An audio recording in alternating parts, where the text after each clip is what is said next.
Go.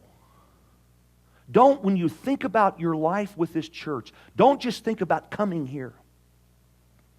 Go. Where are some of God's lost sons and daughters that perhaps you are assigned to? Don't just stay here. Go. Start a group. You know, and I'll start benign. A Starbucks. The backstage at the theater where you work. Start a group at, the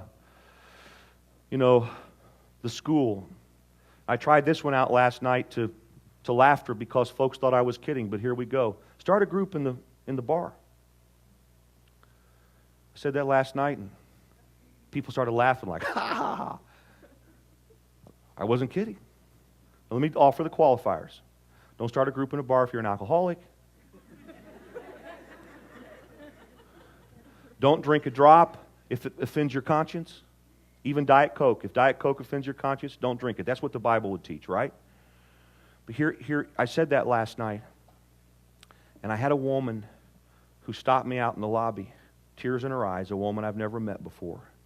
She said, Pastor, thank you so much for the things you said tonight.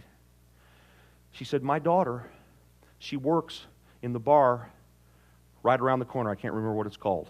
But literally, if you knock a hole in that wall back there, you'd walk into this bar that's on Main Street. She said, my daughter works in that bar. Now get this. In this mother's mind, and I don't know the circumstance, and I'm not assigning a label, I'm just going to say in this mother's mind, this is her prodigal daughter. She said, I've never felt comfortable to walk in there because I was concerned that other Christians would criticize me. Thank you for giving me permission to go see my daughter in that bar.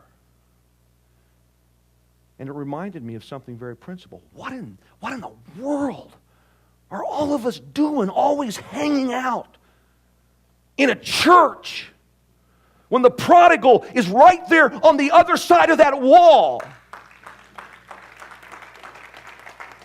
And we're so concerned about appearances and our reputations. And right now in this society, our reputations stink because they view us as a bunch of people who are more concerned about how we look to each other than whether or not our hearts are broken by the things that breaks the Father's heart. Do you know what we've got to do? We've got to leave the safety and security of our nice little worlds. And we got to figure out where His lost sons and daughters are. And we've got to go love them. And then I could tell you about the next person that grabbed my arm and said, my sister has been in a committed relationship with another woman for 18 years. Pastor, thank you for giving me permission to love my sister. And these are new folks, because if they've been around for a long, they probably wouldn't have felt the need to say that. But tears in his eyes. What in the world is going on in Christian churches in this country? Oh, Father, break our hearts with the things that break your heart.